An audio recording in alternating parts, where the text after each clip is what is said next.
Hi, this is Gene Paulson, Senior Vice President and National Sales Director for Gravity Capital Partners. We're here today to discuss fiduciary responsibilities. gsphere.net is a patented 3D technology that helps fiduciaries avoid breach of fiduciary duty by failing to properly diversify, measure, and monitor prudent diversification on an overall portfolio basis. And after saying that mouthful, I'm going to bring you a national expert on the subject, Mr. Stewart Frank. Stewart is a CPA, along with his other designations, personal financial specialist, and he's a credential awarded to CPAs who demonstrate extensive tax expertise and extensive knowledge of financial planning. He's also an accredited investment fiduciary analyst, an accreditation from FI 360. Stewart is the author and co-author of many white papers on fiduciary compliance. His expertise in the area of fiduciary compliance has been cited in articles appearing in Bloomberg Wealth Management and Business Week. He was a contributor to both Prudent Practices for Investment Stewards, FI 360, and Prudent Practices for Investment Advisors from FI 360, as well as serving as a special consultant on fiduciary matters to the Fiduciary Task Force of the AICPA's Personal Financial Planning Executive Committee during his technical review of the two fiduciary handbooks. Stewart is a popular continuing professional education instructor on the topics of prudent diversification and fiduciary compliance matters, instructing attorneys, CPAs, judges, RIAs, investment advisors, and trustees. The AICPA and the Michigan Association of CPAs, the Institute of Continuing Legal Education, and the Special Needs Alliance are some of the organizations who have sponsored continuing education programs featuring Stewart. At this point, it gives me pleasure to introduce you to Mr. Stewart Frank. Thank you, Gene. Today we're going to talk about why inadequate diversification causes nearly all fiduciaries to breach their fiduciary duty, even though they may realize that's not happening. The reason is that uncompensated risk is the stepchild of portfolio construction. We have known about the importance to fiduciary duty of reducing uncompensated risk since the beginnings of modern portfolio theory. The commentary to Section 227, Restatement 3rd of Trust, promulgated in 1992, emphasized the necessity of having a prudently developed strategy to deal with diversification and the removal of uncompensated risk from a portfolio by classifying failure to do so as ipso facto multiple breaches of fiduciary duty. Next, uncompensated risk reduction was again emphasized in commentary to the Uniform Prudent Investor Act in 1996. In addition, the commentary defines, compares, and contrasts compensated and uncompensated risk. By its very definition, systematic risk cannot be diversified, but with prudent asset allocation, it can be prudently managed.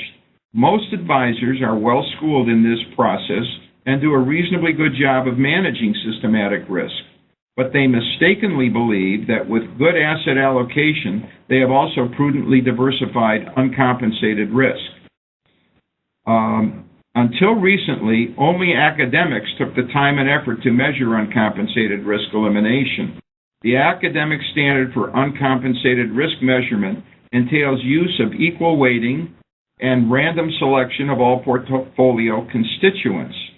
But real-world portfolios, but real-world portfolios built for maximum risk-adjusted returns cannot accommodate those rigid constraints. So industry practice defaulted to ignoring uncompensated risk considerations, even though those considerations have been part of fiduciary law for more than 20 years. With the advent of big math and algorithms, today we can measure the amount of uncompensated risk diversification has removed from a portfolio without diluting maximum risk-adjusted returns. These new mathematical measurements allow us to overlay a prudent uncompensated risk strategy on top of an advisor's asset allocated portfolio and achieve both fiduciary compliance and maximum risk-adjusted returns. Uncompensated risk removal, next please, uncompensated risk removal must occur at a portfolio's every level. As an example, a particular large cap value manager is responsible for the uncompensated risk elimination in his large cap value portfolio, but the fiduciary is responsible for uncompensated risk elimination for the way portfolios from individual managers are assembled into the overall portfolio. Next, in order to achieve fiduciary compliance with uncompensated risk standards, trustees must exhibit procedural prudence by 1, developing a prudent diversification strategy for managing uncompensated risk, 2, incorporating the strategy in the investment policy statement, and 3, periodically monitoring a portfolio for uncompensated risk and compliance to the IPS. For those of you who don't appreciate the importance of procedural prudence, next please, I call your attention to a recent U.S. Circuit Court case named Tatum versus R.J. Reynolds Pension Investment Committee, also known as the Good Luck case. By a 2-to-1 majority, the panel found that the defendant breached its fiduciary duty when it made the right decision for the wrong reason by failing to follow procedural prudence. The dissenting judge was so exercised by the majority that he wrote, "Good luck to anyone who wants to be a retirement plan trustee," in his dissenting opinion. According to RJR's attorney, the takeaway from this case is fiduciaries must maintain a documented record of a procedurally prudent process. Next. With that, Gene, I'll turn it back over to you. Thank you for your interest. Thank you. We would like to thank everyone who's watched the video today, and we stand ready to help any advisors design, implement, and monitor a prudent procedural process for achieving uncompensated risk compliance. And this can be done through consultations with Mr. Frank, which we'd be glad to set up and coordinate with you. We also look forward to bringing you additional videos in reference to Gravity's help in solving these problems. Again, have a great day, and thank you for your time.